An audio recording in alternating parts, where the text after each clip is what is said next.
Shalom, shalom, Israel. First and foremost, I want to give all praises, honor, and glory to Yahweh, Ba'ashem, Yahweh Shai. That's all praises to the Most High in the name of His only begotten Son, who this world calls Jesus Christ.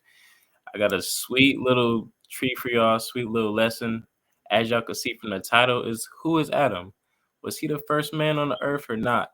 You may be in the world or whatever, and you may think Adam, he was the first and only man created on the earth, as in he was the first man, and it was just him. It was just him and Eve, they slept with each other, had babies, and his babies slept with their siblings, and they had babies, which is not possible. But you may think that. You may think that they literally went through incest for generations to generations just for men and women to be on the earth, but that's not the case. First, let me get this first precept real quick. I'm gonna actually pull it up on screen so you guys can see some visuals for this class. And contrary to popular belief, if you is in the belief of that is not the case. So let me go ahead and get this real quick. First, we're going to get the book of Amos, chapter 3. I'm going to start in verse 7. Amos, chapter 3, verse 7. It says, "Surely the Lord God will do nothing, but he revealeth his secrets unto his servants, the prophets." And I bring this precept out to say, it's been of old that belief or whatever, it's never been the case. We're gonna read a plethora of scriptures today where it talks about if Adam was the only man that was created when you read in the book of Genesis. Okay. The prophets of old, they knew it wasn't like this. Okay. This is a new understanding that came with that came in this new world. And actually that came with our captivity, because we knew as a people, we knew this wasn't the case. Okay. So first and foremost, to start the lesson, let me go ahead and get the book. Let me get the book of Revelations. Okay.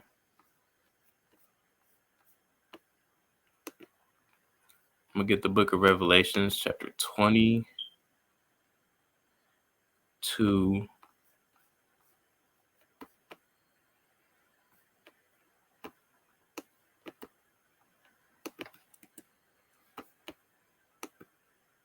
And we're going to start at verse 13.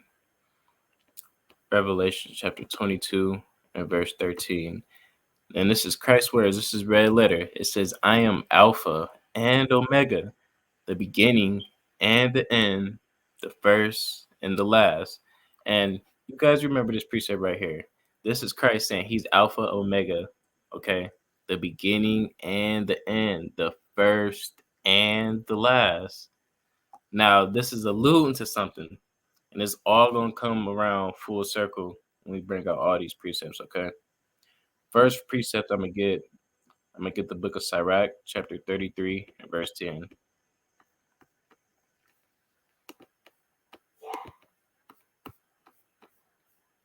Okay, Syrac chapter 33, and I'm going to read verse 10.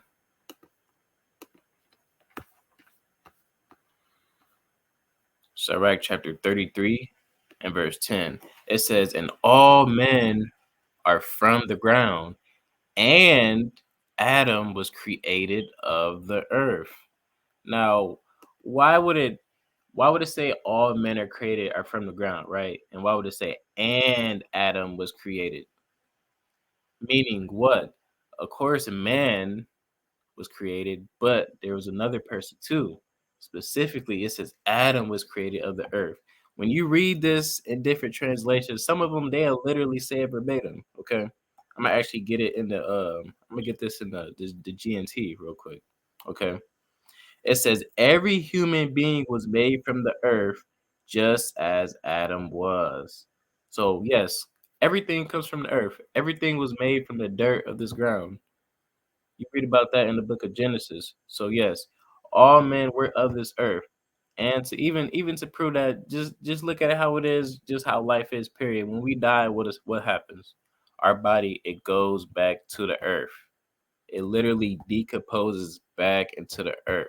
Okay? So I want you to understand that. And to add to this point, I'm gonna get the book of Second Ezra chapter 3, and I'm gonna read verse 5, okay? Get this in the standard. So this will be a little bit easier to understand. Second Ezra chapter 3 and verse 5, and it reads, well, let me start at 4. O Lord, who bearest rule, thou speakest at the beginning when thou didst plant the earth, and that thyself alone commanded the people. So the Most High in general, as we know, he created all things. But if you was watching our previous classes, you will understand that Christ, him being beginning and ending, literally, he was the one that created this earth from what? Getting the blueprint from the Father. So it says, when thou didst plant the earth, and that thyself alone, and commandest the people. So this is what he did. He commanded these people. But I'm gonna give verse 5.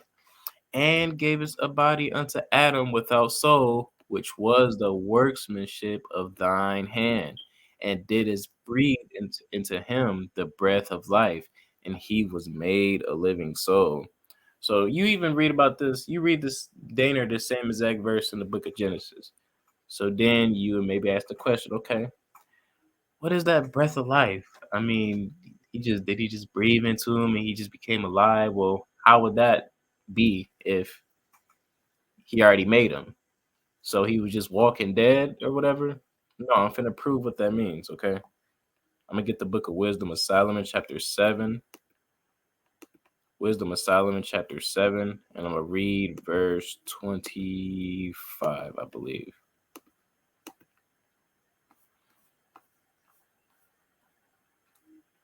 Wisdom of Solomon, chapter 7. We're gonna read verse 25 right here. Wisdom of Solomon 7:25. For she is the breath of the power of God. Okay, and this is talking about wisdom. Let me start at 24. For wisdom is more moving than any motion. She passeth and goeth through all things by reason of her pureness. For she is the breath of the power of God, and a pure influence flowing from the glory of the Almighty. Therefore can no defiled thing fall into her.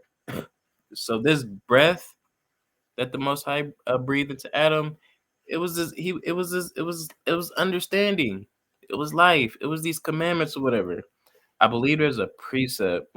Let me try to see if I can find it real quick.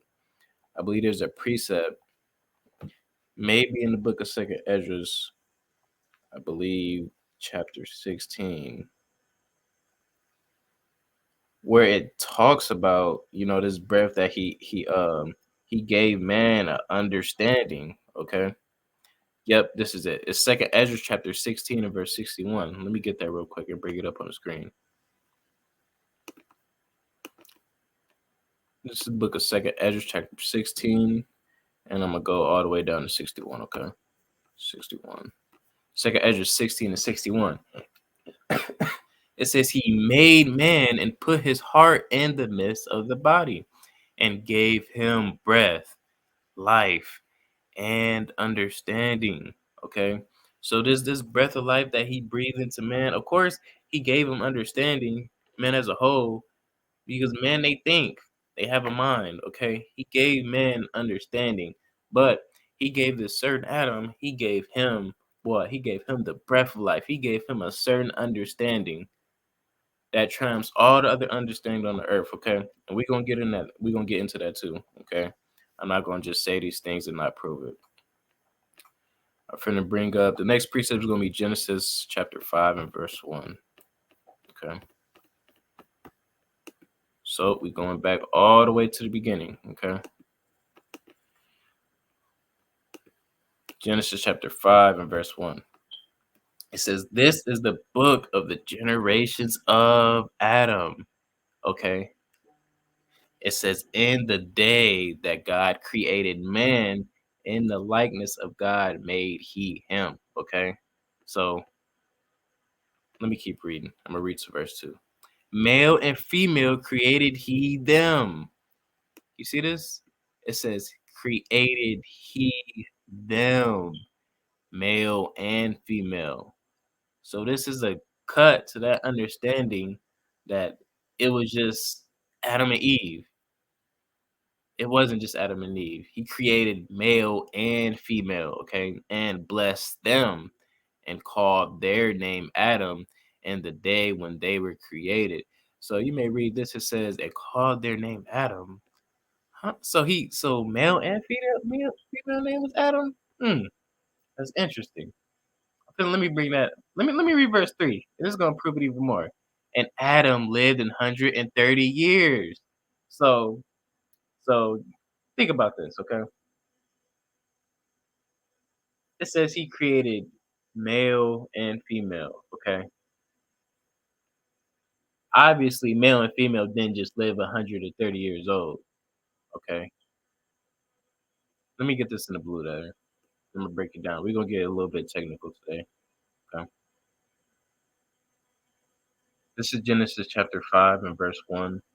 We're gonna look at what does this word Adam mean, okay?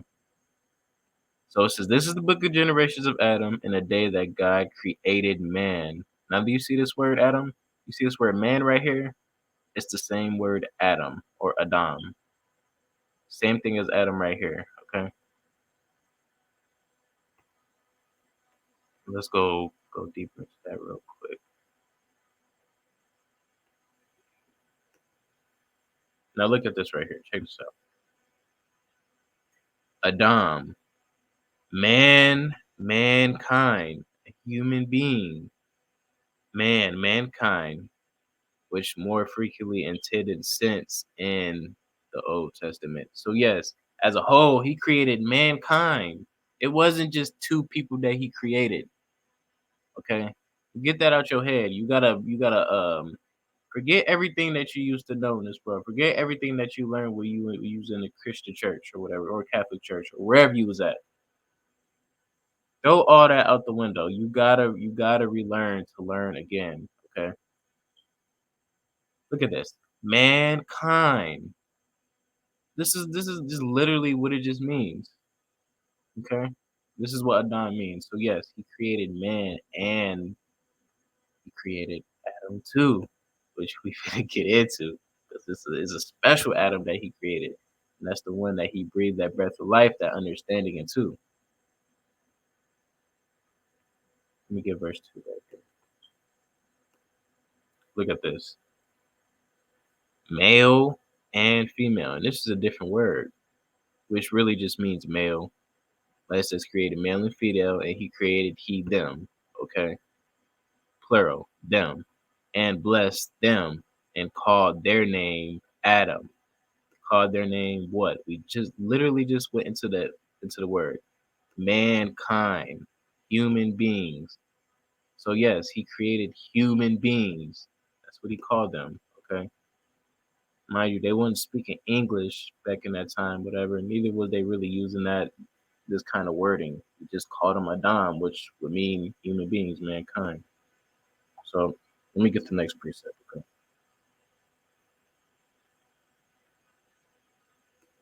back in Genesis chapter 1, I'm gonna read verse 26. I'll read through 28.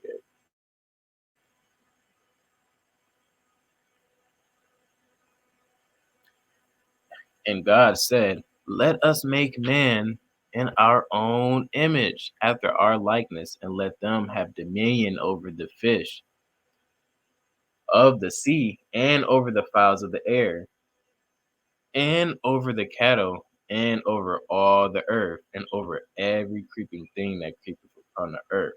So here it is, the Most High, or let's go deep into it. I ain't even gonna hold back with it. Not even gonna hold back.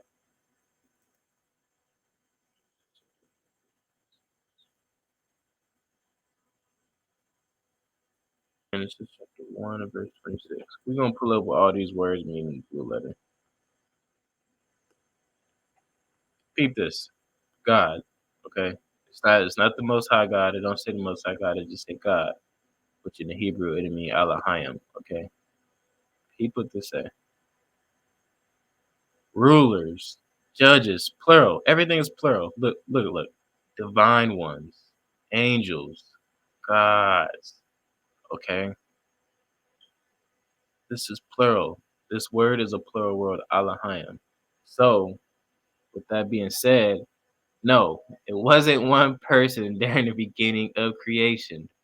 Even when you just read this, it says, and God said, let us. You see this word us? It says us. Let us make man in our image.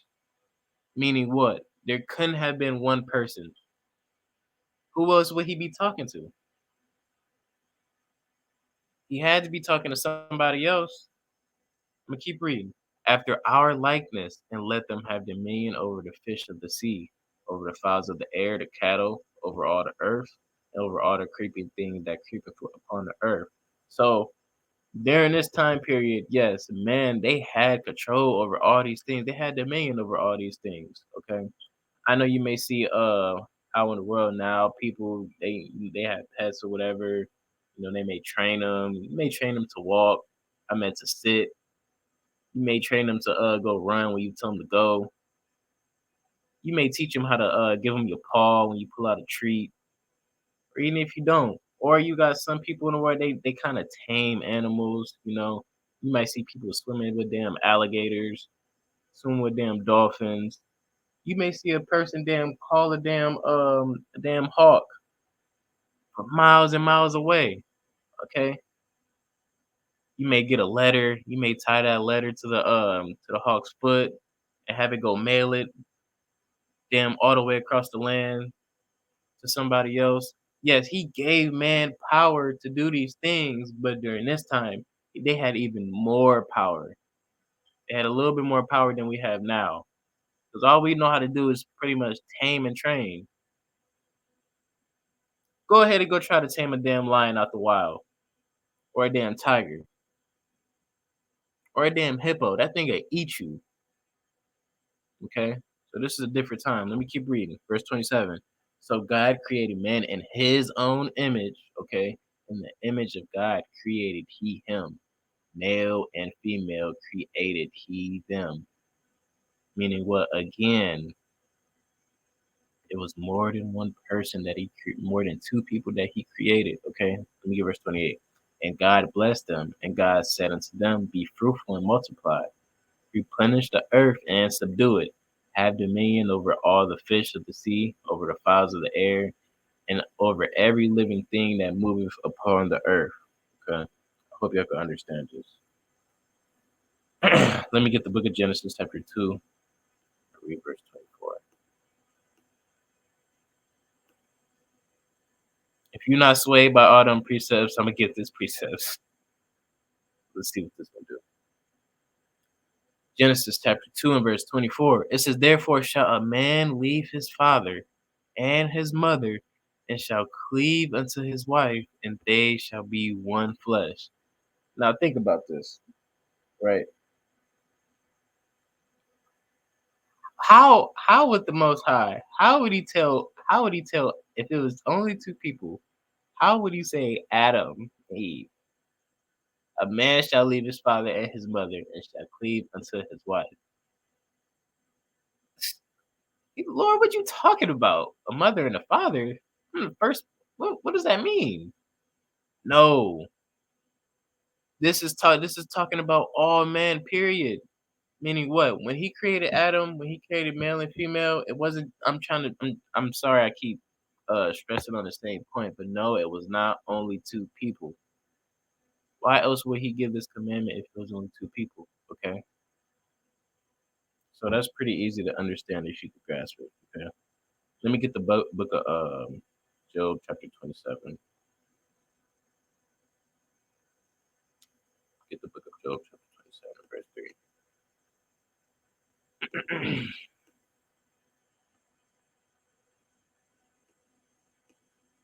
Job, chapter 27 and 3. It says, all the while my breath while my breath is in me and the Spirit of God is in my nostrils. So remember that point I had made earlier. This is that breath, that Spirit of God is in my nostrils. That was the breath that he breathed into who? Into Adam. Okay. And to keep going on this point, let me get the next precept. Wisdom of Solomon, chapter 10 and verse 1.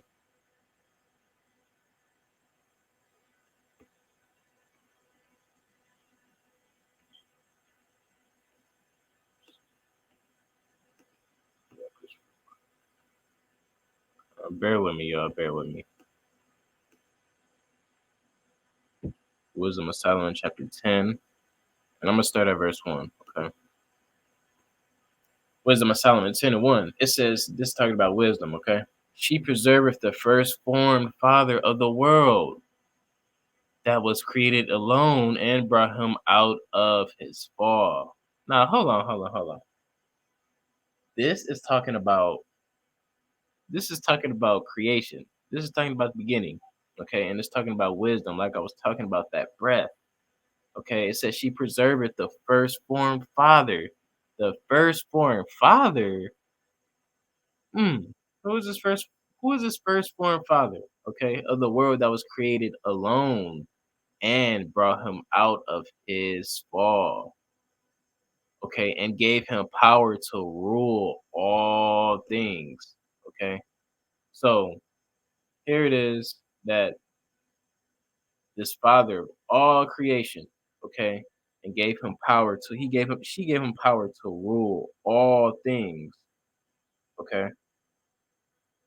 And you may say, well, Israel, I mean, it's saying that first foreign father, so that will only mean it was Adam. Of course, Adam was the first person on the earth. So Adam, he's the father of everything or whatever, because it was only him, Adam and Eve. No, I'm gonna prove exactly who this is. Let me get the book of Colossians. Get Colossians chapter 1, and I'm gonna start at verse 15. Watch this. Colossians chapter 1 and verse 15. It says, who is the image of the invisible God? Remember, he said, let us create man in who? Our image, okay? The firstborn of every creature, for by him were all things created that are in heaven and that are in earth, visible and invisible, okay? Whether they be thrones, dominions, principalities, or powers. All things were created by him and for him. And he is before all things, okay? And by him all things consist. If you're familiar with the book of Colossians, this is literally this chapter right here is literally talking about Christ. Okay. So let me read this again. Okay. It says, is the firstborn of every creature. Okay. So Christ, he's this father of all creations. Okay, and I'm gonna prove it. I mean, this verse prove, but I'm gonna prove it even more. It says, "For by him all things were created that are in heaven and that are in earth." Okay, and we brought these out in the last classes. If you haven't, watched the class about regeneration, or even, Yahweh Shai Christ being in the Old Testament. Okay, this is him. This is that man. Let me get the book of Isaiah chapter 9 and verse 6. Prove this point even more. And I pray that y'all getting it. Pray that y'all getting it. Isaiah chapter 9 and 6. It says, for unto us a child is born, and unto us a son is given, and the government shall be upon his shoulders. We know this is a future prophecy about Christ. And his name shall be called Wonderful Counselor, the Mighty God, the Everlasting Father. Don't you remember that was in the precept before? Wisdom of Solomon chapter 10 and verse 1. This is that person. This is literally talking about Christ. He's that father of he was this father of all these things. It says Wisdom of Solomon 10 and 1. I'm gonna read it again. It says she preserved the first formed father of the world. We brought out in Colossians that he was literally the firstborn of every creature. So yes, he created this man Adam. He was the firstborn of every creature, but what did he do? He created all the other male and female after him. It's not too hard to grasp, okay? The everlasting Father. And remember one of the first precepts I brought in this lesson, Revelation 22:13, when he says, I am the beginning and the end, the first and the last. This is literally talking about Christ, man. I'm gonna get the next precept real quick.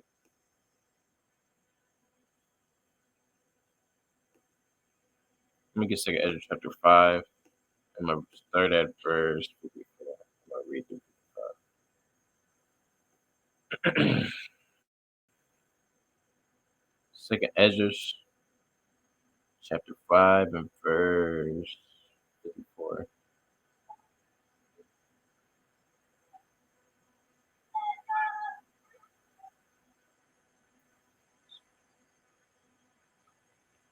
Consider thou therefore also how that ye are less of stature than those that were before you. Okay. And so are they that come after you less than ye, as the creatures which now begin to be old have passed over the strength of youth. Okay. So I bring this priest out to say, like I was like I brought out in the book of Genesis, where it was talking about we basically let man have dominion, have power over all these things on the earth. When you look at in this time of old, bro, we was so much stronger. We was a little bit more taller. We was a lot more healthy. Why? Because the earth was more pure at this point. Okay. This is literally what this verse is saying. It says, consider thou therefore also how that ye are less of stature than those that were before you. So those that was before us, they was more stronger.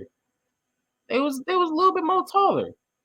They was a lot of bit more healthier than us. Why? Because as time go by, what this earth, as time gets old, as time goes on, this earth is just waxing older and older. Okay, and what happens when something wax old? It basically it just withers away. Look at plants. A plant may grow, it may start off small, then it may grow up big and it's in its prime, whatever. But over time, as it get older and older and older, what does it start to do? It starts to diminish. So man, as a whole, we've been diminishing. You look at somebody taller on the earth is like 6'5", 6'4", even 6'11", 7 foot. You may think that's tall, bruh. Just imagine back then, okay? Not saying there was no damn giants that was damn 15 damn feet, 12 feet, damn 50 damn feet long. I'm not saying that, but we were more of a stature then in those times than we were now. Okay. Now I'm gonna get this next precept real quick. Chapter I'm gonna get Songs of Solomon chapter 5 and verse 10. Okay. Songs of Solomon chapter 5. Oops. And I'm gonna start at verse 10. Then I'm gonna jump down to 15 and 16. Songs of Solomon chapter 5 and verse 10, and it reads, My beloved is white and ruddy, the chiefest among 10,000. So this is the perspective of the woman. This is the woman talking right now in this book of Songs of Solomon. Okay, in this verse right here. Let me jump down to verse 15. His legs are as pillars of marvels, set upon sockets of fine gold. Okay. His countenance is as Lebanon, excellent as the cedars. Okay. And it says his mouth is most sweet, yea, is altogether lovely. Okay. So remember this right here. Okay. It says his countenance is as Lebanon, excellent as the cedars. Okay. Watch what I'm going to bring out right now. I believe we in the book of Ezekiel. Let me get the book of Ezekiel real quick. I believe it's verse chapter 33. Let me check.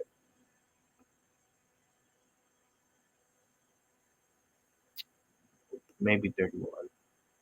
Bear with me real quick.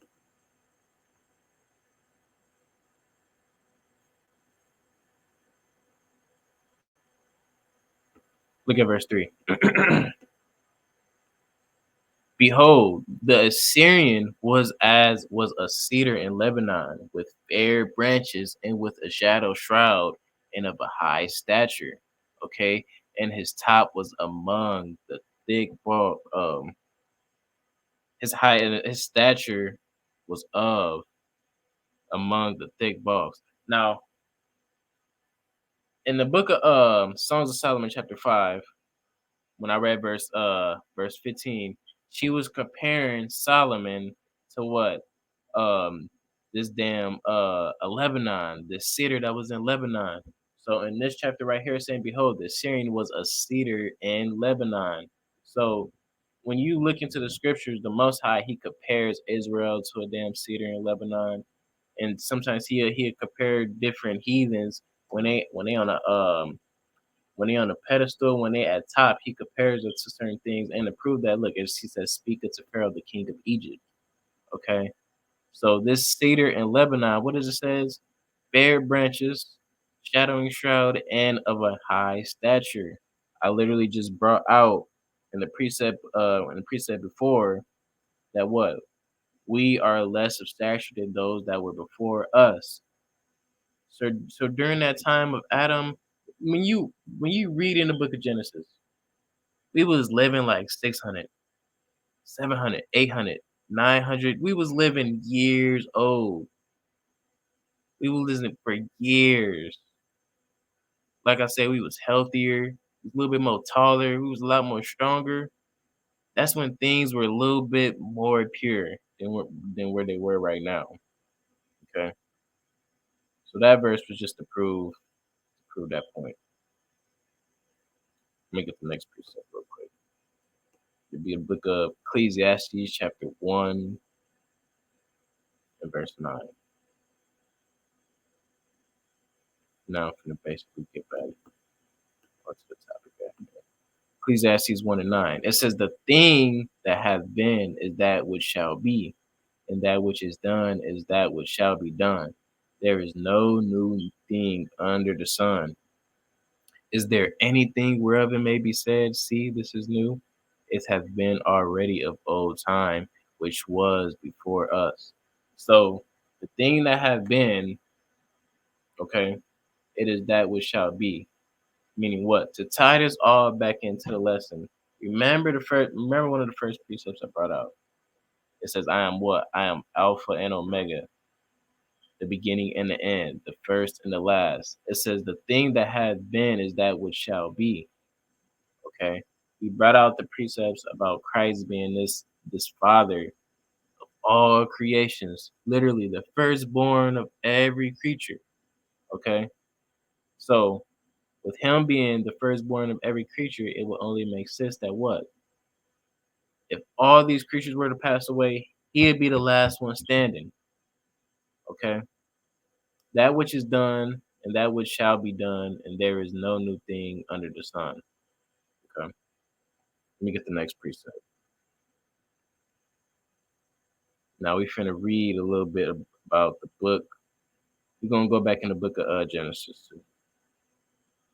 But let me get this, let me get a couple precepts. Second Ezra chapter 2, and I'm gonna read verse 28, I believe.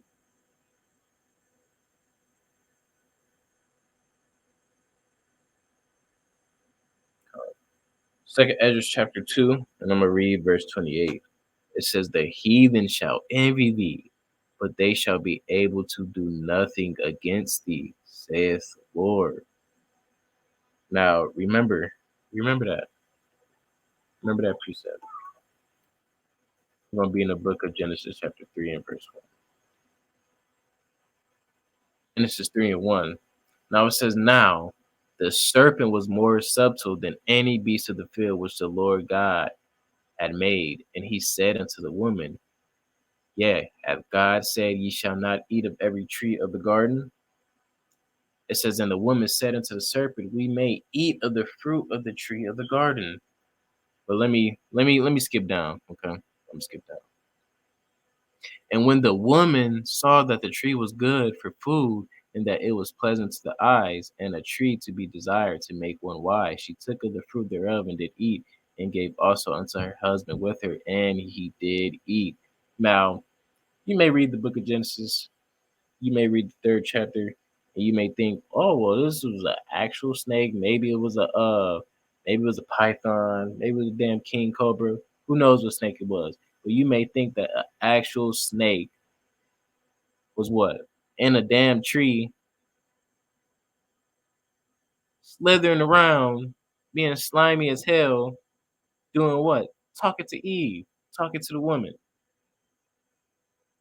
No, throw that understanding, throw that understanding out the window. That is a new thing in the earth.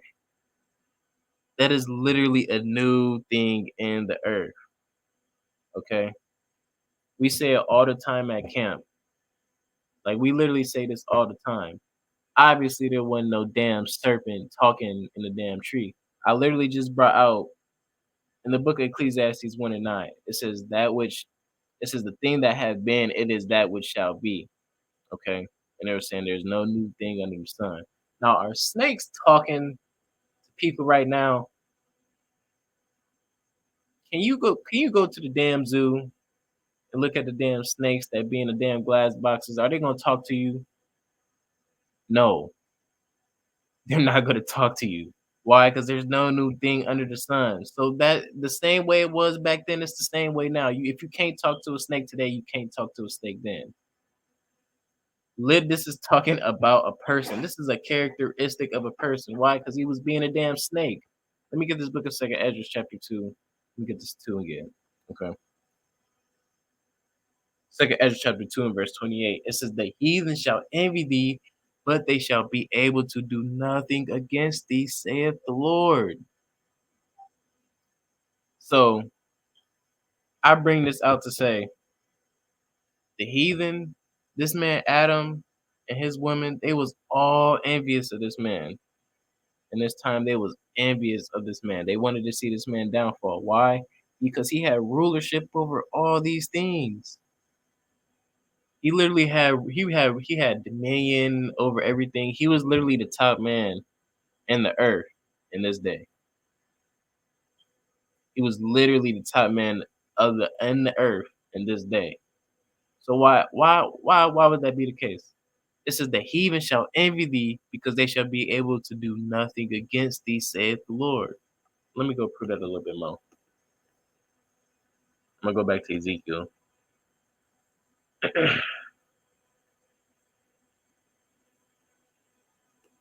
Ezekiel chapter 31. Let me see what I want out there.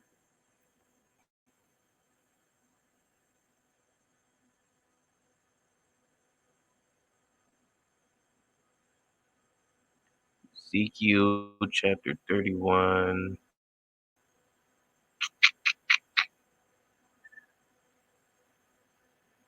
Let me read. Let me start at verse. This is a good chapter. You gotta read this.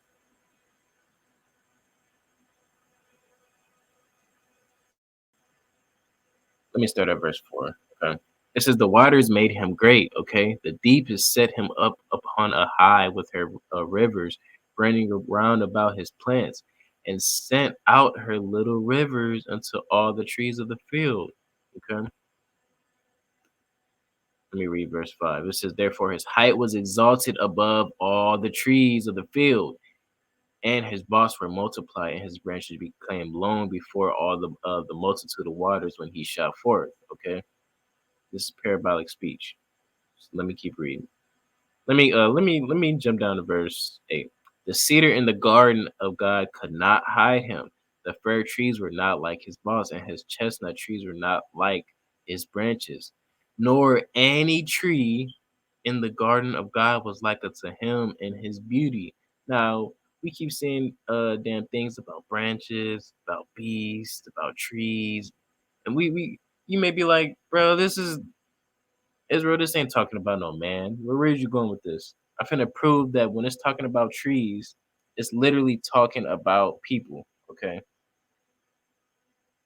See, I'm finna bring out this precept. Mark chapter 8 and verse 24. Okay. Mark chapter 8 and verse 24. And it reads, and it says, and he looked up and said, I see men as trees walking. Okay. It says, I see men as trees walking.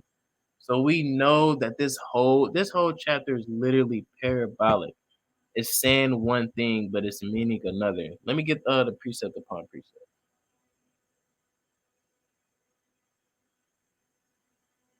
Let me get the precept upon precept.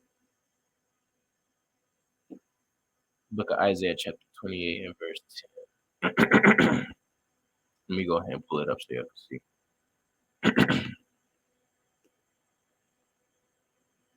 Isaiah chapter 28, and I'm gonna read verse 10. It says, for precept must be upon precept, precept upon precept, line upon line, line upon line, here a little and there a little. So that's why I'm doing so much jumping around. I'm going to the book of Genesis. No, then I'm going to Solomon. Then I'm going to Job. Then I'm going to Mark, Ezekiel, Isaac. That's why I'm going all over the place. Why? Because precept must be upon precept. That's the only way you're going to be able to prove your point. That's the only way you're going to be able to prove if these things that they teaching you is really true. So you have to go precept upon precept, okay? Line upon line to prove what these things are saying. Let me go back to the book of Ezekiel chapter 31.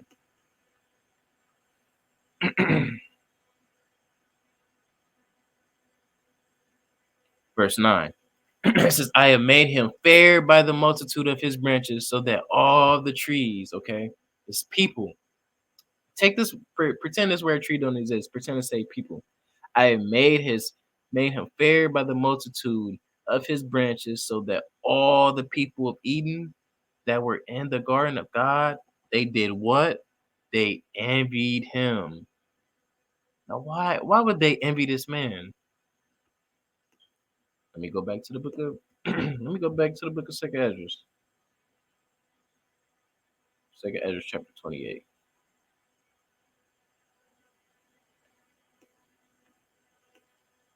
We're gonna find out why we know why this is why they envy this man. Literally, because I literally brought it out in the book of Genesis. They envy this man. Why? He was fair. He was the most beautiful man. He was the tallest man.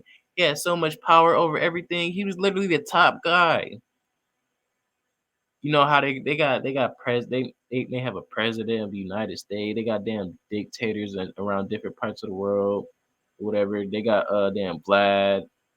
They got Putin, Vladimir Putin. They got Kim Jong Un. They got all these different rulers or whatever. But in this day, there was no doubt about it that what this man Adam, this person right here, he was the top guy. And it said all the people, all the trees, which is these people, it says in the garden, even said they did what? They envied this man. Let me give verse 28. It says, the heathen shall envy thee, but they shall be able to do nothing against thee. So they couldn't do nothing against this man, right? But let's go back to Genesis chapter 3. Okay. And the serpent said unto the woman, ye shall not surely die, for God doth know that in the day ye eat thereof, then your eyes shall be opened, and ye shall be as gods, knowing good and evil. We read verse 6. And when a woman saw that the tree was good for food, and that it was pleasant to her to the eyes, and a tree to be desired to make one wise, she took of the fruit thereof and did eat, and gave it also unto her husband. So the only way they could get to this man Adam was doing what? They had to go to this man's woman. The only way they was able to get to this man is by doing what? Going to this man's woman first. Let me read verse 8. It says, and they heard the voice of the Lord God walking in the garden in the cool of the day. Adam and his wife hid themselves from the presence of the Lord God among the trees of the garden. Meaning what? They was hiding themselves among the people of the garden. Okay?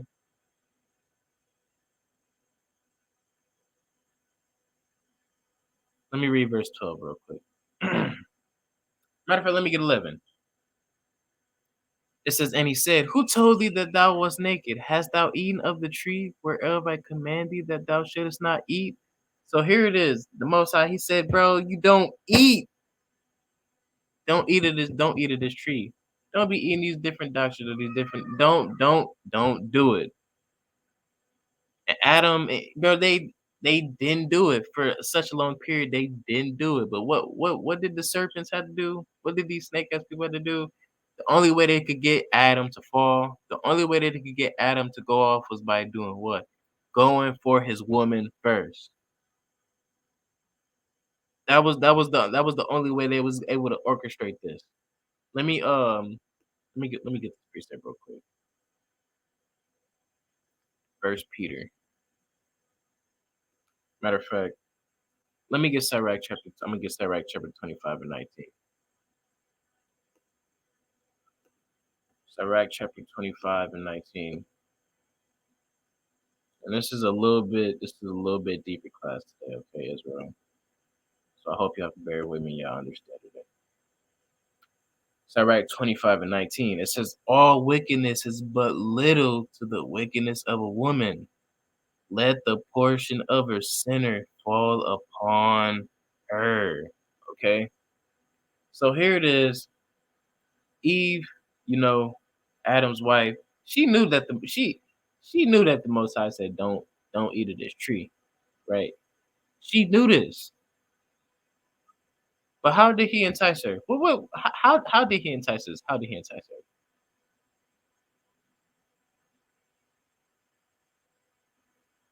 her? It says, and the woman said unto the serpent, we may eat of the fruit of the tree. We may eat of the fruit of the tree of the garden, but the fruit of the tree was in the midst of the garden. God said, ye shall not eat. So she knew that the Most High said, you can't eat this. Neither shall you touch it, or you gonna die. Okay. And what did the serpent say to the woman? He said, you ain't gonna die. For he said, for God doth know that in the day ye eat thereof, then your eyes shall be open, and ye shall be as gods, knowing good and evil. So this is literally how he enticed this woman. He said, nah, girl, you eat this, bro. You gonna be like God. You shall be as God. You gonna know good and evil. He said your eyes gonna be open or whatever. And what it say? And the woman saw that the tree was good for food and pleasant to the eyes. Why was it pleasant? It says, and a tree to be desired to make one wise. So this is, bro, what was he speaking? He was speaking smooth words to this girl. Speaking smooth world. Let me go ahead and get this precept real quick. Let me get this precept. Smooth words.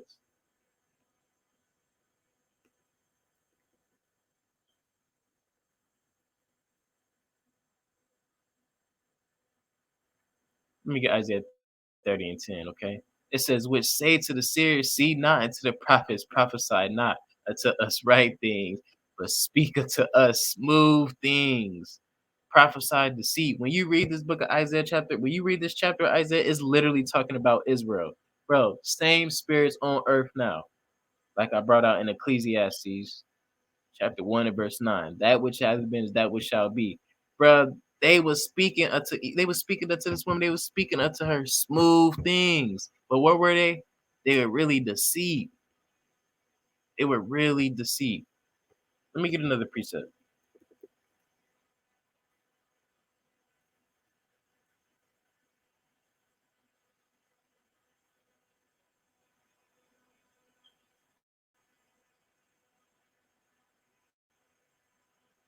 Oh crap. I already think I got this one. Let me not jump the gun. Okay. But to go back, let me get back to the book of Syrac chapter 25. Okay.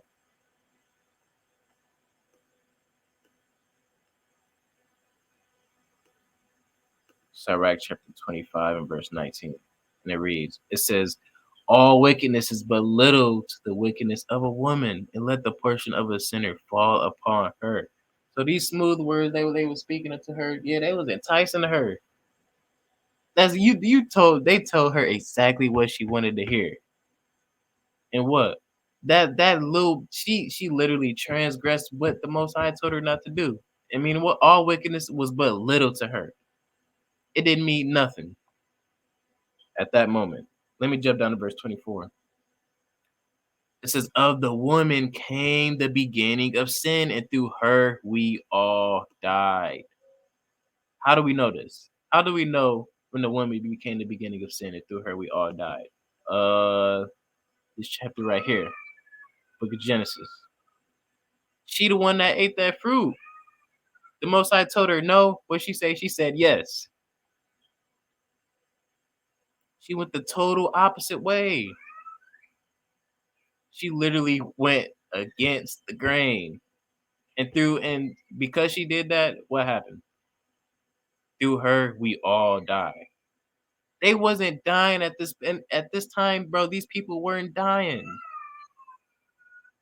They was living dang near forever. Then what? You numbered man days. Then they started living 700, 800 years, 900. Then it decreased over time. It went down to 30. It went. You may live to you about 200. Then what? Now you may live to you about 60, maybe 80, 100 if you lucky. We got people dying in their 40s and their 50s. Bro, through her, we all died. Through her, we literally all died. Okay. Now I'm gonna show you why he went off. Mind you, you may thinking, well, Israel, first you was saying Christ was Adam. So you trying to say Adam? You trying to say Adam? You trying to say Christ? Christ sinned. He went against what the Most High said. Just bear with me, bro. It's all gonna come around full circle. Where there ain't gonna be no denying by the end of this class. I'm gonna get a book of First Peter chapter 3, and I'm gonna start at verse 7. Okay. It says, likewise, ye husbands, dwell with them according to the knowledge, giving honor unto the wife as unto the weaker vessel. The wife, this woman, bro, she was the weaker vessel. These snake ass people, they literally had to go to who? They couldn't go to Adam with that because Adam wasn't going.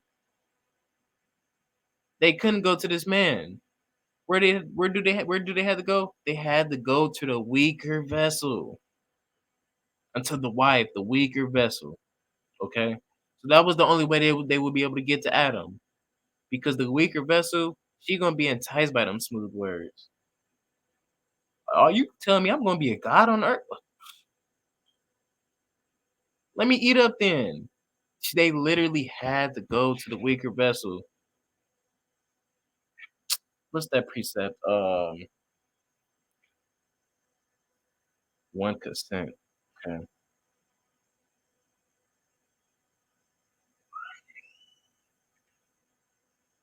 Psalm chapter 83 and verse 5. Let me get this precept real quick. This is literally what they did in this book, in this chapter. Let me get the book of Psalms chapter 83 and verse 5. Psalms 83 and 5. It says, for they consulted together with one consent, and they are confederate against thee. Okay. This is literally what they was being to Adam. There was no way that there's no way that this person thought about this on the top of their head and did what? Just went to Eve and was like, hey, you eat of this tree, you gonna be like us or whatever. No. It says this man, he was a cedar in Lebanon in this Garden of Eden, bro. It said he was the most fair. He had the most power. It said the heathen envied you. They envied this man. How else was they going? And what does envying lead to? They had to consult. They had to do something, bro. They didn't want this man on top. Why? Because they was envious. They was jealous. So what they do? They consulted together with one consent. That's how they were able to orchestrate the downfall of this person by doing what? Going to the weaker vessel. Let me get Ephesians 5 and 25. Ephesians chapter 5 and verse 25. I'm finna prove my point. Ephesians 5, I'm gonna read verse 25. Ephesians chapter 5, verse 25. It says, husbands, love your wives, even as Christ also loved the church and gave himself for it. So if I'm saying that Christ was Adam, he was this first man, he was this firstborn of every creature that was spoken about in the book of Colossians, the everlasting father that was spoken about in the book of Wisdom of Solomon chapter 10 and the book of Isaiah chapter 9. It says, husbands, love your wives, even as Christ also loved the church and gave himself for it. What do we know that happened in the book of Genesis? What happened? Verse 6. It says, when the woman saw that the tree was good for food and that it was pleasant to the eyes, the tree was to be desired to make one wise. What'd she do? She took of the fruit thereof and did eat, and gave also unto who? Her husband with her, and he did eat. The husband knew better too. Did he not? Did not the Lord say to him, bro, you bet not do this. He knew too. He knew better. But what had to happen? They had to go through his woman first. And what the woman do? She enticed him. Ephesians 5, it says, husbands, love your wives, even as Christ also loved the church. When you read a plethora of scriptures, when you read the book of Hosea, when you read book of Isaiah, we know that Israel is what? Symbolized as what? That bride, that woman in the sight of Yahweh by Yahweh Shai. We know this. Israel as a whole, we're known as a church. And what did he do? He gave himself up for it. Now you may be in denial, or whatever, be like, nah, bro, I think you kind of stretching it. Bro, I'm gonna keep proving it. I'm gonna keep proving my points. I'm not just gonna bring out a precept and leave it at that. No, I'm gonna go precept by precept, line upon line, here a little and there a little. Did not in the book of Ecclesiastes it say that which have been and that which shall be? We know everything with Christ is the shadow of things to come. Let me get that precept. Let me get that precept. Let me get that precept. Colossians chapter 2 and verse 27. Look go right there.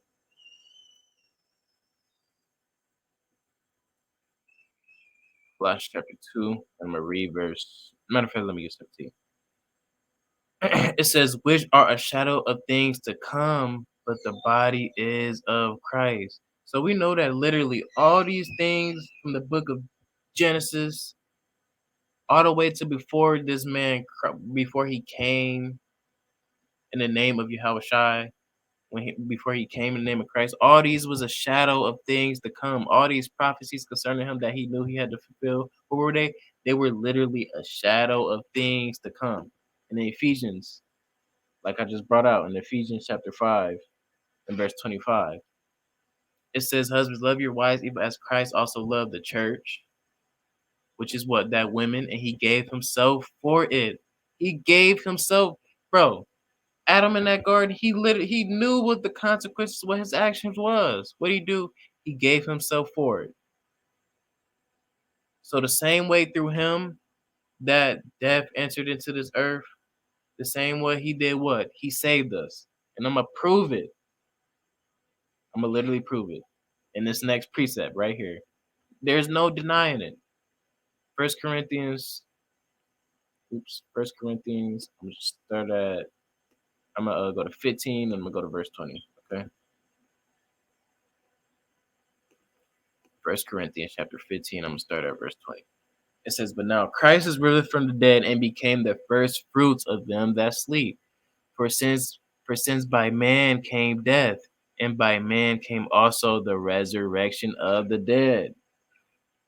Watch this, verse 22. It says, "For as in Adam all die, even so in Christ shall all be made alive." So through this same man, bro, we all died. But even so, in this same man, what's gonna happen? Shall all be made alive. Let me go back to Revelation 22, verse 13. Revelation chapter 22. I'm gonna go to verse 16 again. It says, my bad, 13. It says, I am Alpha and Omega, the beginning and the end, the first and the last. So the beginning of everything, what does it start with? It starts with him. The ending of everything, it what? It starts with him. The first and the last, what does it do? It starts with this man. Back in the book of First Corinthians. Let me go get it again. First Corinthians chapter 15, I'm gonna read verse 20. Verse 22. For as in Adam all die, even so in Christ shall all be made alive, but every man in his own order. Christ, the first fruits, afterwards they that are Christ at his coming. Let me get the next precept. Next precept, we're gonna be in the book of, let me see. Let's jump down to 45. Now, if that couldn't convince you, let me read verse 45. And so it is written, the first man, Adam, was made a living soul. The last Adam was made a quickening soul. We finna find out what this means. Let me pull it up. Watch this.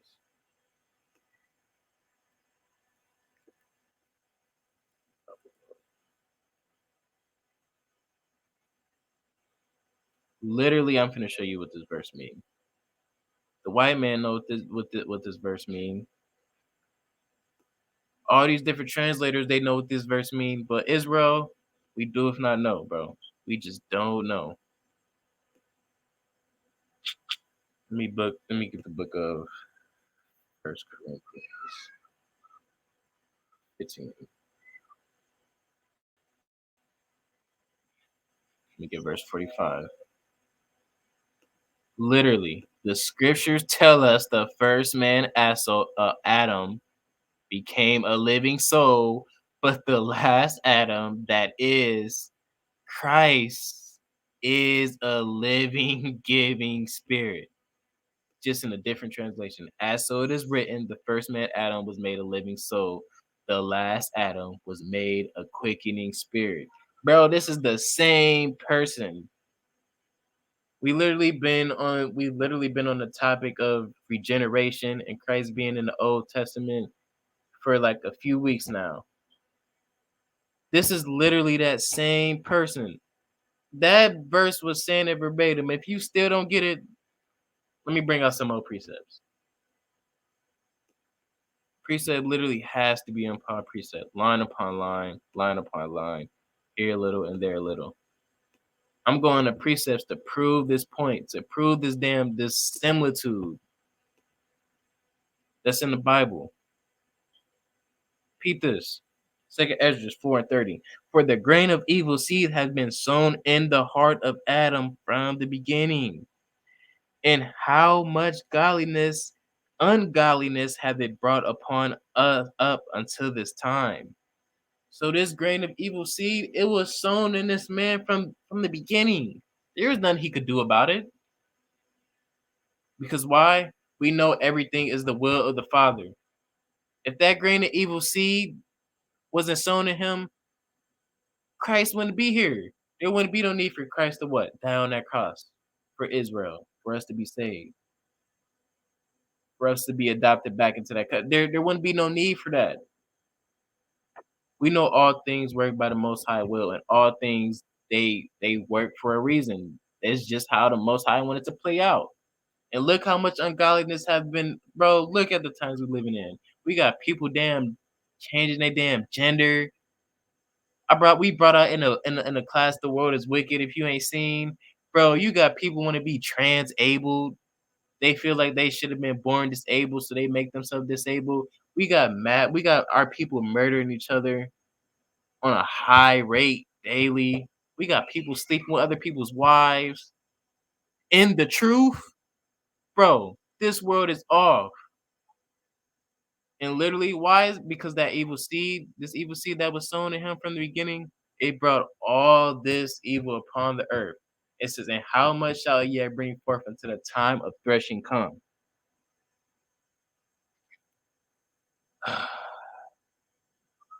Let me get the book of, let me see where I want to go.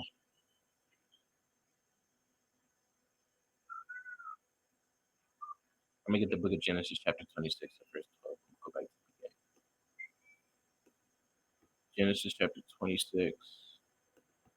Let's read verse 12. Genesis chapter 26. I'm going to read 12 through 14. Then Isaac sowed in that land and received the same year an hundredfold. And the Lord blessed him. Okay. And that man waxed great and went forth and grew until he became very great. For he had possession of flocks, possession of herds, and great store of servants. And the Philistine, what they do? It says they envied him. We know this is the chosen seed. It says from Abraham, Isaac to Jacob. We know this is the chosen seed that what? Ultimately, it comes from Adam. Bro, it says they envied him. They envied this man. Bro, it's just history. It keeps playing and playing and playing out. And what do? They're always going to envy the sons of God. That's just always how it's going to go. They're always going to envy the sons of God. Let me get the book Second Ezra chapter 2 and 29.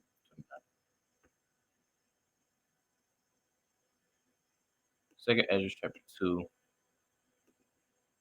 Back in Second Ezra 2:29. We was there already. Repeat this. It says, my hand shall cover thee so that thy children shall not see hell. Verse 28, it says, the heathen shall envy thee, but they shall be able to do nothing against thee. Bruh, they was envious of Abraham. They was envious of Isaac. But it says what? It says, my hands, the Most High hands, what are they going to do? They going to cover thee so that thy children shall not see hell. We know through Adam what? That we know through the women we all died, but ultimately it was her head, because her head didn't have to go. He didn't have to go off with her. He didn't. But did we not just bring out? Did we not just bring out in the book of Ephesians 5:25? It says, "Husbands, love your wives, even as Christ also loved the church and gave himself for it." Bro, he gave himself for it. He gave himself up for death to enter this world. He did this all what for his women, and we know, bro. Think about it. All the adulteries, all the wickedness that we do, you know, what does the Most High still do? He still want us to be saved. He still sent prophets out daily to what? Prophesy, to tell Israel to come back, to repent, to come to your God. He still love us. So even though we do so much wrong, even though we do so much evil, Christ want us. Why? Because we his woman. We're literally his wife. Literally. And ultimately, he's not gonna let anything bad happen to us. Bro, this man literally had to die for us. We know Adam died. It says how many years he lived. But what did he do? What did he do again when he came back as Christ? Bro, he literally gave his life for us again. Like in the Ephesians that I literally just brought out. That which is which that which shall be. The same way it happened then, and the same way as it happened again. It's a reoccurring thing. Okay. Let me get the book of Genesis chapter. Uh, Let me get Psalm 71 and 10 instead. Let me get Psalms chapter 71 and 10. I hope y'all can understand it. Psalms chapter 71, and I'm going to read verse 10. Okay. Psalms 71 and 10.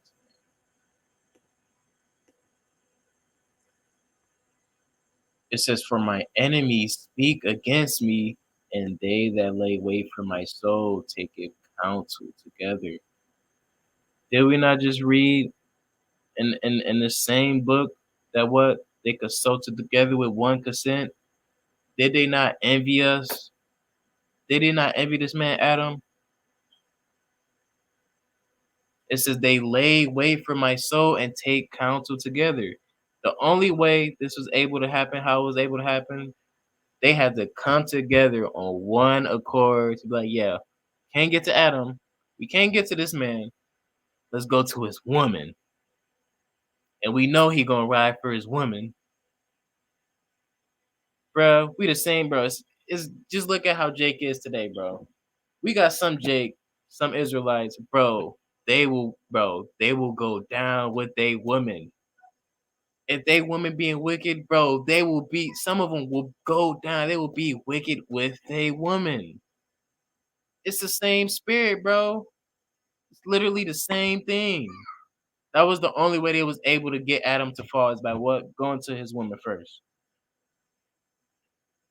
Okay. Next precept.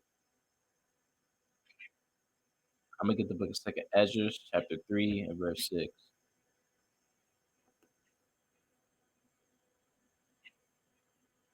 Second Ezra chapter 3 and verse 6. Still on the same topic, okay? It says, and thou, we know this is talking about Adam, okay? So let's start at verse 5.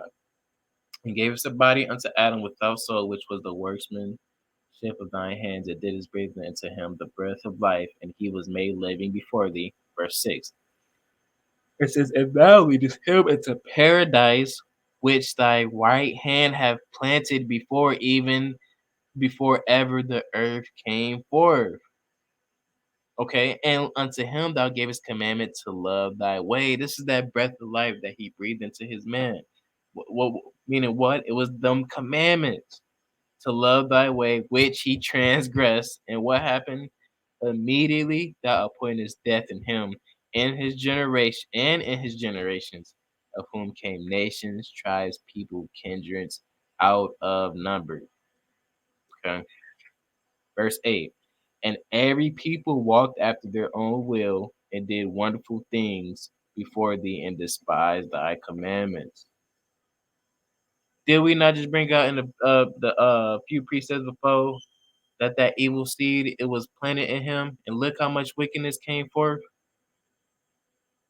Verse 9. And again, in the process of time thou broughtest the flood upon those that dwell in the world and destroy them. Okay. Next precept. I'm gonna get the book of Second Peter chapter 2 and verse 5. This is why we jumping around. We went to Ezra's. We then went to Mark, Colossians, Ephesians. We went all the way back to the book of Genesis or whatever. Genesis is the hard book to understand. You can't just read Genesis all the way through and think you're gonna understand it. You're gonna be bugged out. How are you gonna be bugged out? The same way that you believe that Eve was actually talking to an actual snake. The same way that you believe Adam and Eve was the only two people on the earth, and they literally just incest. They see their kids, they incest their way into what? Have creating all the people that was upon the earth. You will, bruh, this is what Christianity do to you. This is what this damn the white man's philosophies and stuff. This is what they do to you. Did not in the book of Jeremiah 17 and 4. Let me get it real quick. Did not in the book of Jeremiah 17 and 4, it says, thou envy thyself shalt discontinue from thy heritage that I gave thee, and I will cause thee to serve thy enemies in the land which thou knowest not. Bro, they brought these philosophies, this understanding. They brought this over here with them when they damn did what? When they conquered the northern kingdom, which is what the damn Hispanics and Native Americans, and when they stole us from the west shores of Africa, they lived. This is what they came with. This was their understanding. What did we do? We discontinued from our heritage because we had an understanding of these things. I literally read verbatim that it said what? Christ was literally this Adam. He was literally Adam. We had an understanding of these things back then.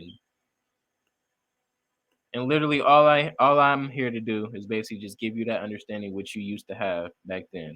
Okay. Let me get the book of Second Ezra again. My bad. Second Peter's. Let me go to Second Peter chapter 2.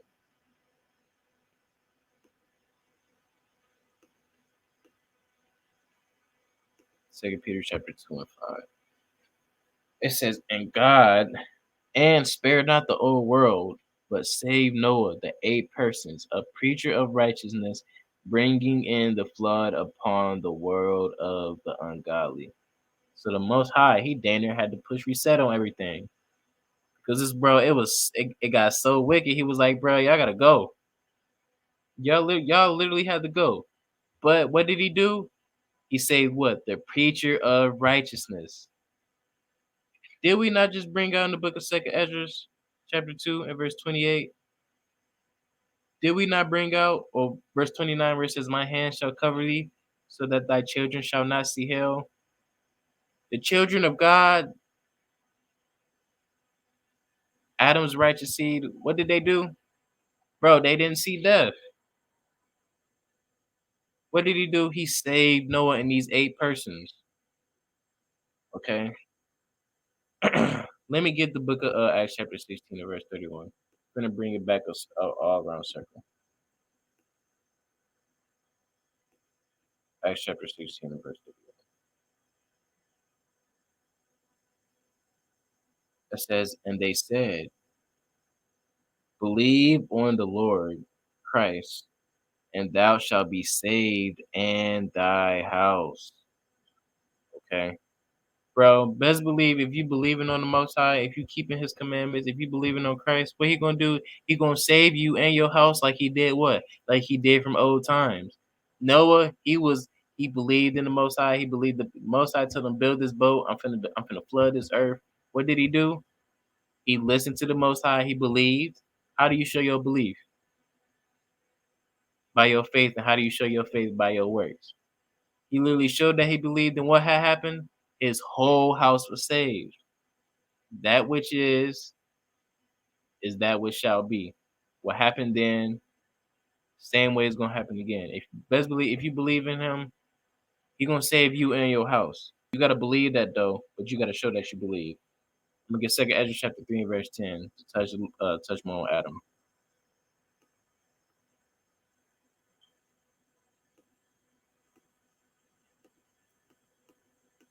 Second Ezra chapter 3 and verse 10. It says, and it came to pass, right? And every of them that as death was to Adam, so was the flood to these. Okay, let me read it again. And it came to pass, and every one of them. Well, let me start at verse 9. We know this is talking about. Well, let me go to verse 8. And every people walked after their own will and did wonderful things before thee and despised thy commandments. This is what these people did.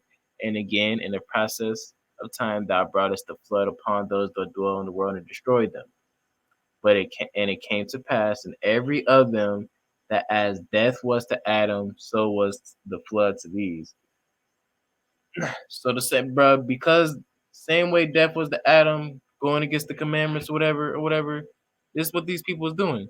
Everybody was walking up their own way. They was doing wicked things. This is basically what they're saying. Wonderful things before, bro. These things were off.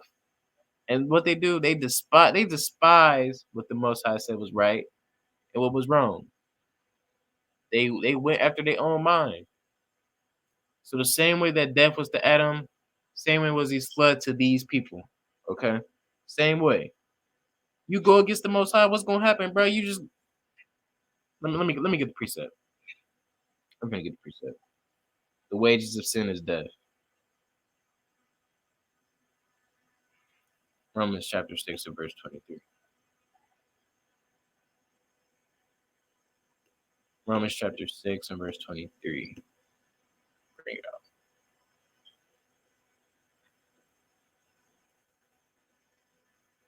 Romans 6, verse 23. It says, for the wages of sin is death. Okay? But the gift of God is eternal life. Through who? Yahweh Shai Christ our Lord. Okay? So the same way this man can bring death, the same way he could do what? He could give you eternal life. Bruh, this is that same man. The same way death first entered into the earth through this man, the same way he gonna do what? He gonna give eternal life to Israel. The same way. The same why they was flooded in that damn flood, because what? The wages of sin is what? It's death. Okay. Next precept, I'm gonna get Romans chapter 5 and verse 15.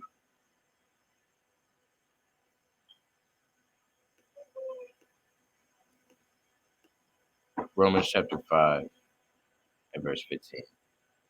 Watch this. But not as the offense, so also is the free gift. For if through the offense of one many be dead, much more the grace of God and the gift by grace, which is by one man, Yahushua, hath abounded unto many. Matter of fact, let me get verse 14. Nevertheless, death reigned from Adam to Moses. Okay, even over them that had not sinned after the similitudes of Adam's transgression. See what this word? The similitude of Adam transgressions.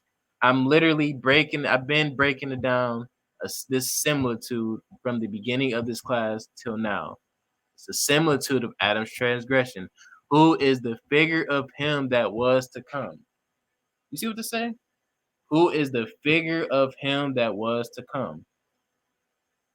Literally saying verbatim again that this man was Christ. If you don't believe me, let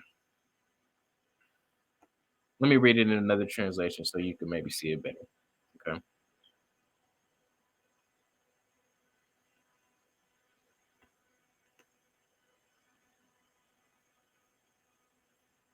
Let me see what translation I should get it in. I'm trying to get it in one that's a little more familiar.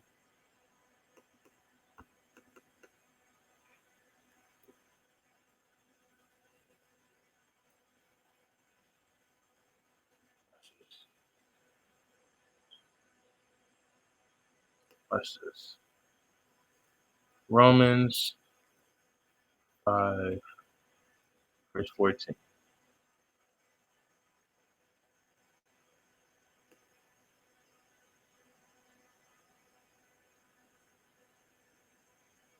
Ooh, what is this? Matter of fact, I can even get it in this. Watch this.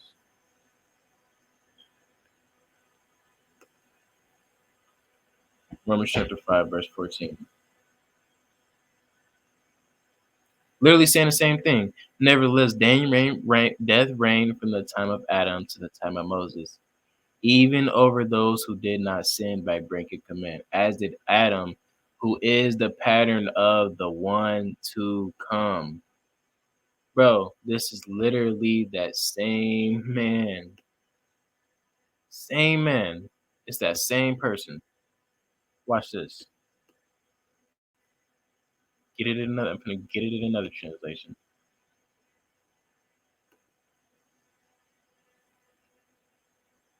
Watch this.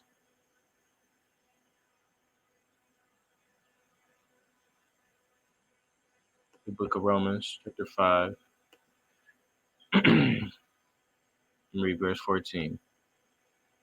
But for the time of Adam to the time of Moses, death ruled over all human beings, even over those who did not sin, in the same way that Adam did when he disobeyed God's commandments. And keep reading. Adam was a figure of the one who was to come. Literally saying the same thing. Same thing. Let me get second Ezra chapter 3, and I'm gonna read verse 11. Okay. Second Ezra chapter 3 and verse 11. Matter of fact, let me go to Hebrews 10 and 7 real quick. Hebrews chapter 10, let me go to verse 7. It says, Then said I, Lo, I come in the volume of the book. It is written of me to do thy will, O God. Bro, it's not a stretch. If he's literally the Alpha and Omega, the beginning and the last, best to believe this book starts with him. We brought it out in Colossians that he was the firstborn of every creature, the father of these nations. Bro, we literally brought it out. He says he come in the volume of the book. We literally brought it out in the class before. It's only right. He gonna be in the book of Genesis. He gonna be in the book of Revelations. So no, you do not start reading about Christ and what? You don't start reading about Christ when you get to the book of Matthew. He been here. You just gotta have eyes to see. You literally just have to have eyes to see. Let me get the book of Second Ezra, chapter 3 and verse 11. Second Ezra 3 and 11, I'm gonna read through 12. And it happened when they that dwell upon the earth began to multiply and had gotten them many children and were great people. Salakia. And it happened that when they dwelt upon the earth began to multiply and had gotten them many children and were great people, they began again to be more ungodly than the first. So this is the time, this is the time of Noah. Literally, as time increased, as times keep waxing older and older, what keeps happening? Wickedness, it keeps getting worse and worse.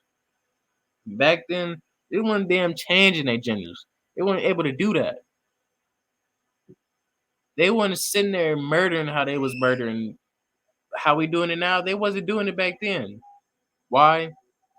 It says they began again to be more ungodly than the first. So the people that came after Noah, bruh, it just kept getting worse and worse. Why? Because that evil seed, it was planted in Adam from the beginning. It had to be this way for all these prophecies to come to pass. Okay? Let me get the book of Second Ezra, chapter 3. My bad, we there. Let me get Second Ezra 3. Let me jump down to 21.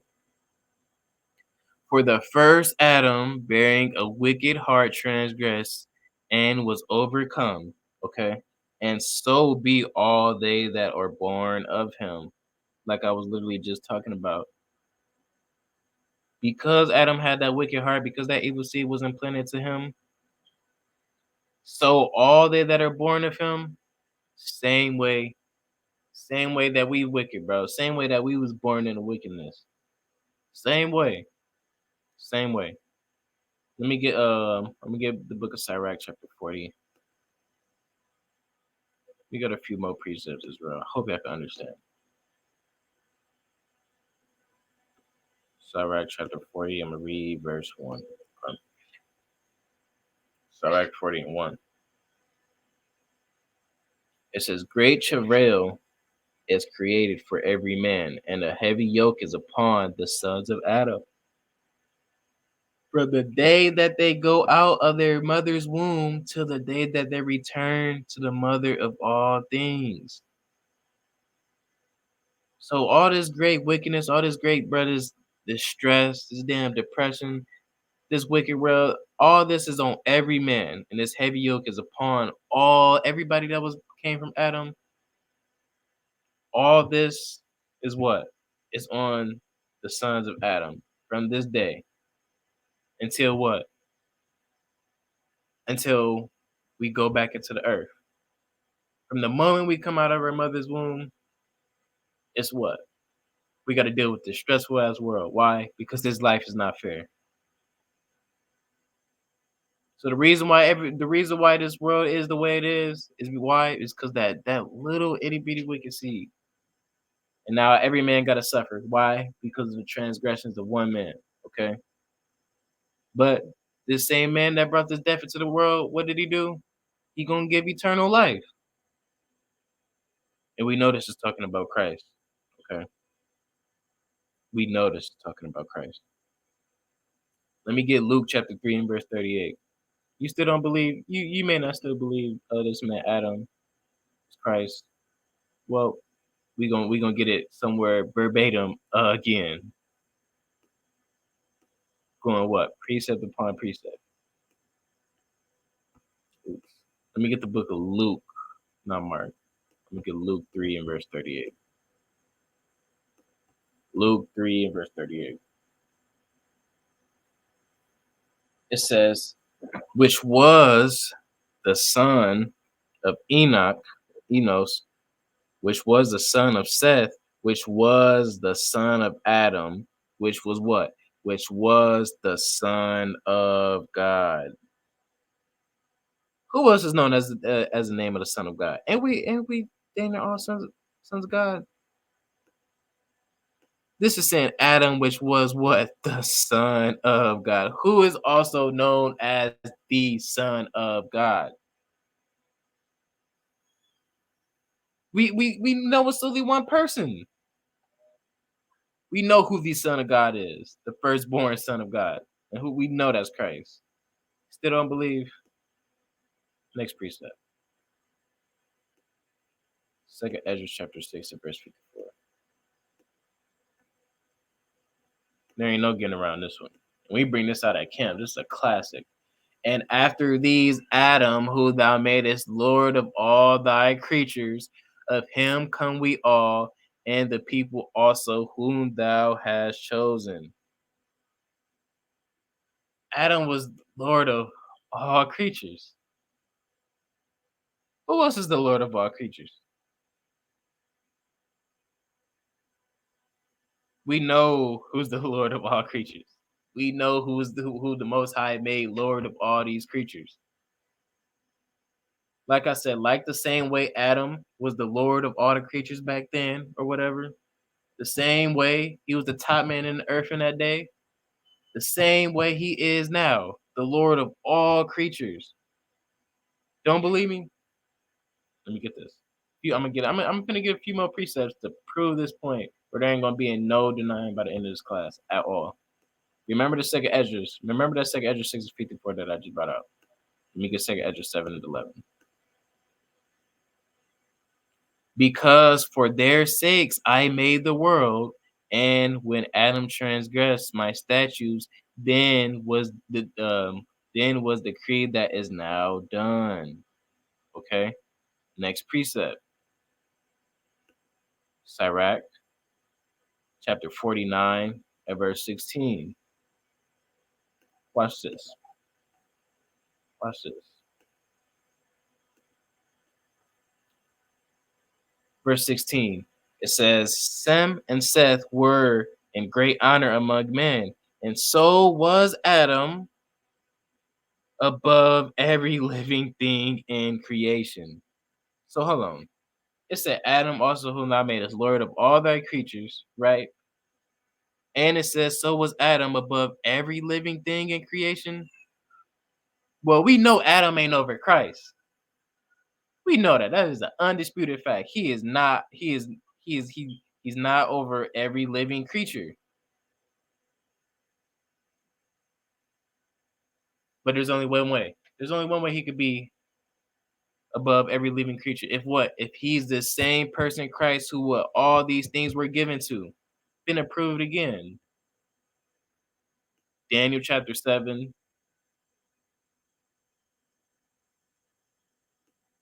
We brought this out in the last class before. Daniel chapter 7 and verse 13. Watch this. I saw in the night vision, behold, one like the Son of Man came with the clouds of heaven, came to the Ancient of Days, which is who? Christ. He coming, and he came to who? He came to the Father. They brought him near before him, okay? And there was given him what? Dominion, glory, a kingdom, that all people and nations and languages shall serve him, and his dominion is an everlasting dominion which shall not pass away, and his kingdom which shall not be destroyed. Did not in the book of 2 7:11 it says, because for their sakes I made the world? Did he not make the world for our sakes? Did not he create this world? All things were created. All things were created for him and by him. Does it not say that? Does that? Let's go get in the book of John.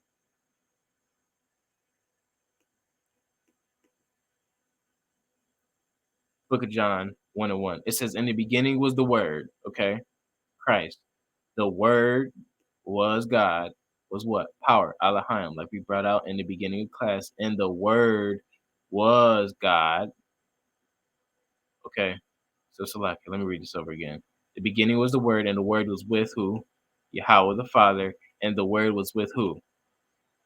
Was God. Was what? Power. The same was in the beginning with God. All things were what? Made by him.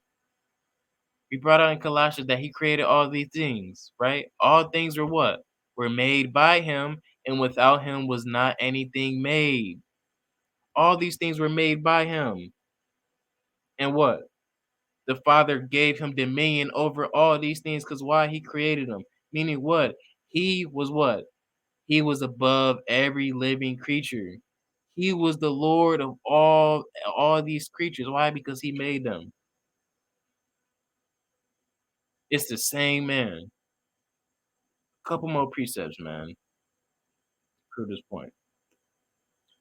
Revelation chapter 4, and I'm going to read verse 11. Revelations 4 and 11. It says, Thou art worthy, O Lord, to receive the glory and honor and power, for thou hast did what? Created all things, and for thy pleasures they are and were created.